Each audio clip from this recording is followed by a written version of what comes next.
Hello everyone, welcome to your 7th C++ tutorial, and in this tutorial I'm going to be teaching you about the switch statement. And now the switch statement is something very similar to the if statement. What it does is it checks the value of a variable you give it, and if it matches a case that you entered, then it will execute that the line in the case, the program within that case. So I guess the best way to show it, I should show it to you guys. So let's create a variable in check. Okay, and let's enter like cout what do you wanna have for lunch. So just like that we're gonna make this, and then now this is the syntax of the switch statement. So what you do is first you write switch, switch, then you give your parenthesis, and now you put the name of the variable that you want to check. So we are going to be using check, so let's just call it check for now, and then give your curly braces. Okay, so like I said, the switch statement is like the if statement, but it doesn't check conditions, it checks values. So how it does that is, we've got the variable as an integer, so that means it will accept an integer value only. So what we do is we type case, and let's say 1. 1 is the value of check, if that is the value. Oh wait, so, and then you give colon, and over here you write what you want to what you want should happen if you enter 1. So let's just say, this is for lunch, chicken, let's say chicken. Yeah, new line. Okay, and then you put a break. I'll be telling you the reason for break a little while later. Similarly, you can put a case for value 2, let's say ham,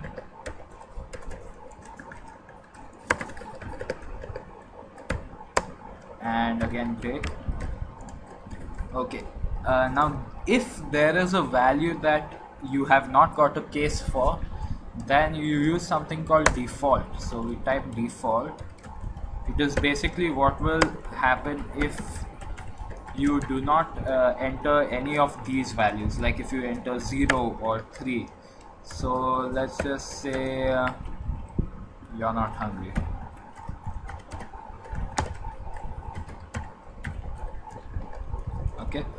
Okay, now okay, we have to put C in over here.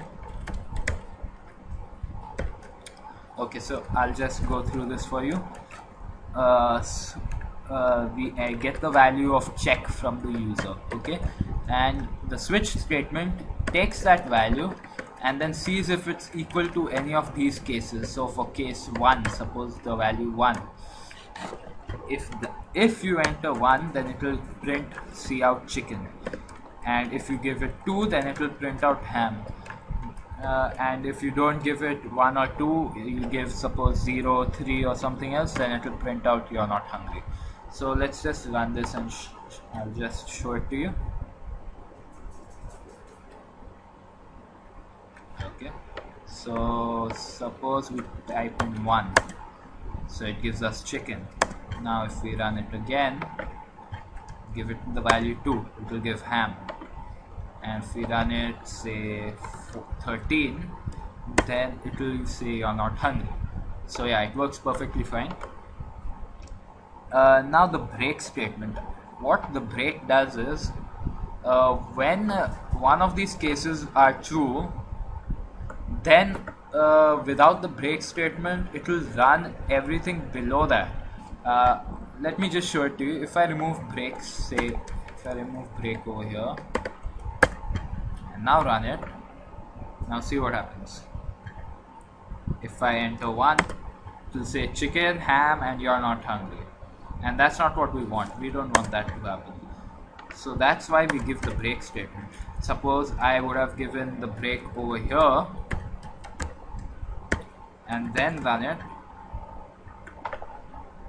build and run this, and now if I enter 1 I get chicken, but if I enter 2 then I get ham and you are not hungry, and that's not what we want. We just want 1 to come. So that is why we use break statement.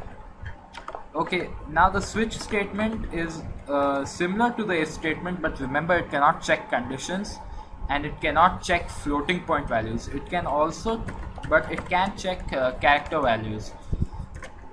So if we give check, if we change it to char, and now in the cases we can still have case values 1 and 2,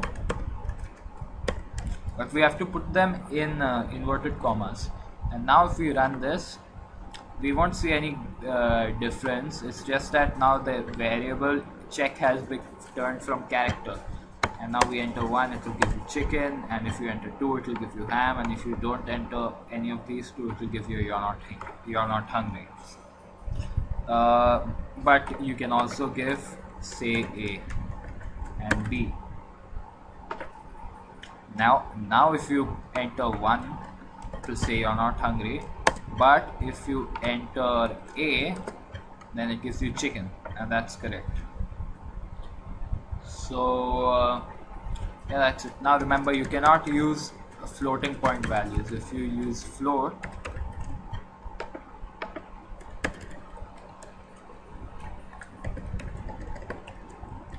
if you use float, now let's see what happens.